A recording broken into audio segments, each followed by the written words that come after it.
ఒక సామెత బాగా తెలంగాణ జనంలో ఒక సామెత బాగా చర్చకు వచ్చింది. ఈ 42% రిజర్వేషన్ ఒకటి, 9th షెడ్యూల్ ఒకటి ఇది పెట్టాలన్నప్పుడు బంద్ ఒకటి ప్రకటించారుగా మొన్న. అందరు కనబడరు స్టేజ్ల మీద, ఎవరు చూసినా కానీ బీజేపీ వాళ్ళు, కాంగ్రెస్ వాళ్ళు, నాదంటే నాదని కమ్యూనిస్ట్ వాళ్ళు, టీఆర్ఎస్ వాళ్ళు మొత్తం జెండాల మీద వేసుకుని అందరు రోడ్ల మీద ఉన్నారు.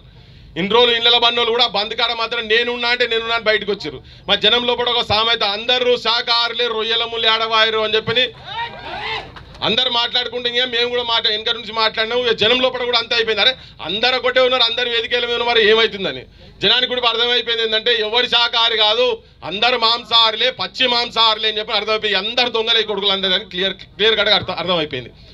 నేను వేదిక మీద ఉన్న పెద్దలకు కావచ్చు, కింద ఎవరన్నా పార్టీల వాళ్ళ జెండాలను గుండెలను జేబులలో పెట్టుకొని వచ్చిన వాళ్ళందరినీ జర దయచేసి నన్ను క్షమించమని చెప్పి కోరుతున్నా తెలంగాణ ప్రజల తరఫుకెళ్ళి. ఎందుకంటే మధుసూనాచారి గారు ఉన్నారు కాబట్టి వారు నాకు బాగా ఇష్టం, తను అంటే బాగా ఇష్టం.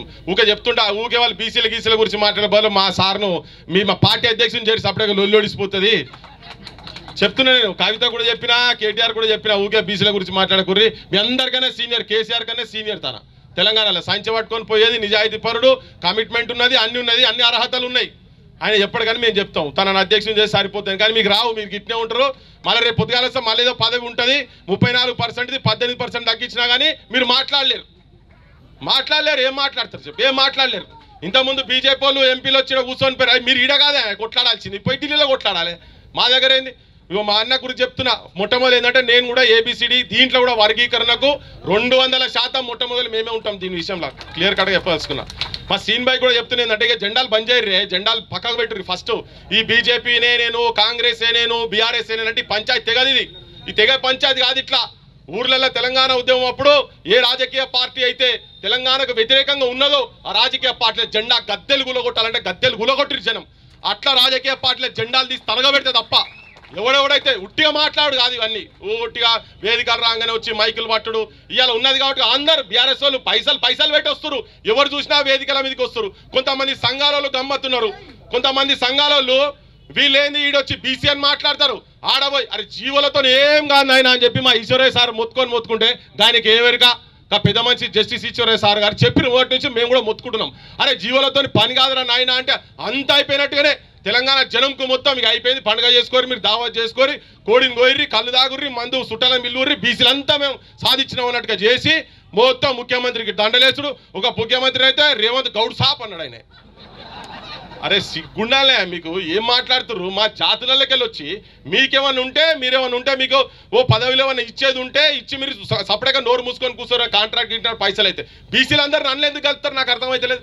బాధతో అనాల్సి వస్తున్నది. ఒక ఆయన రేవంత్ యాదవ్ సాప్ అని చెప్పంటాడు మొన్న ఆయన. ఈ అన్ని బక్వాస్ మాటలు వీళ్ళు చెప్పేటి, ఇవన్నీ బక్వాస్ మాటలు. వీళ్ళు నిజంగా ఇప్పుడు పార్లమెంట్లో పెట్టాలి, యుద్ధం ఏడేయాలి, ఢిల్లీలో చేయాలి. రాహుల్ గాంధీ పెద్ద మనిషి మొగాయన ఇక పట్టుకొని పుస్తకం పట్టుకొని ఒకటే తిరుగుతాను దేశం మొత్తం రాజ్యాంగం అని. నువ్వు చెప్పింది ఏమైందా నాయన? రాసి ఇత్తి కదా ఈడ 42%. ఈడ బీసీలు లేరు, ఆడ బీసీలు లేరు, అంతా ఉన్నోళ్ళే దోసుక తింటాండ్రు. మా వాళ్ళు కూడా తప్పు చేసినట్టు అబ్బా ఆయన పాపం నిజంగా సత్యహరిశ్చంద్రుడి కొడుకు కావచ్చు, నిజంగానే నిజం చెప్తానని మా వాళ్ళు అందరం అనుకున్నాం. మన దాంట్లో మనం అనుకున్నలో ఉన్నాం ఈడ. కానీ ఒక్క ధర్నా, అది కూడా ఒక సంఘపోలు ధర్నా చేస్తే దానికి ఆ ధర్నాలో వచ్చే టైం లేదు, ఆయనకు లేదు, ఆయన ఎంపీలకు లేదు, ఆయన పార్టీ అధ్యక్షులు లేదు, ఆయన చెల్లెకు లేదు, ఆయన అమ్మకు లేదు. మళ్ళీ వాళ్ళు దేశం మొత్తం తెలంగాణ రోల్ మోడల్ అని చెప్పుకొని తిరుగుతారు. అరే మనకన్నా బుద్ధి ఉండాలి. మరి ఈ సొంటోళ్ళని నమ్ముడు మనకన్నా బుద్ధి ఉండాలి. ఏం చేయాలి రేవంత్ రెడ్డి? నెక్స్ట్ ఫ్లైట్ పట్టుకొని పోవాలి, ఆడికి ఢిల్లీకి పోవాలి, వీళ్ళు ఎంపీలను పట్టుకొని పోవాలి. ఆల్ పార్టీ మీటింగ్ అయిన దానికి కాందానికి ఆల్ పార్టీ మీటింగ్ అనే బాగా అందరికి కూర్చోబెడుతున్నారు అందరు రాజకీయ పార్టీలు.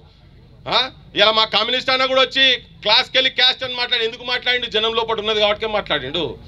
జనం లోపల ఉంది, తప్పలేదు. ఇవాళ వాళ్ళకు కూడా తప్పలేదు. ఆ ఒత్తిడి ఉంది. ఎస్ త్యాగాలన్నీ ఎస్ అయిపోయింది, అది గతం కథ. కానీ ఇప్పుడు వీడికి వచ్చి కూర్చున్న తర్వాత కూడా నిజాయితీగా ఉండాలని చెప్పదలుచుకుని నేను ఉన్నట్టు ఏంటంటే మీ గుండెలల్లో పార్టీ జెండాలు తీసి తలగబెట్టురు పాడై జనం చచ్చిపోతున్నారు. బీసీ జనం మొత్తం సర్వనాశనం అవుతున్నాయి. The brilliant and creative communities of this nation have become begging communities అవుతున్నాయి. అడకతినే జాతులుగా తయారైపోయినాయి. సంచార జాతులుగా వృత్తులు పోయి, ఉపాధులు పోయి, ప్రత్యామ్నాయం లేక ఏం జీవన విధానం కూడా ఈవెన్ ఎడ్యుకేషన్లో కూడా సర్వనాశనమై బీమార్ వస్తే హాస్పిటల్ ట్రీట్మెంట్ చేసుకోలేని దుస్థితిలో ఉన్నాం కాబట్టి ఈ రాజకీయ పార్టీల జెండాలను ఫస్ట్ తీసి బొందల పడేయండి ఫస్ట్.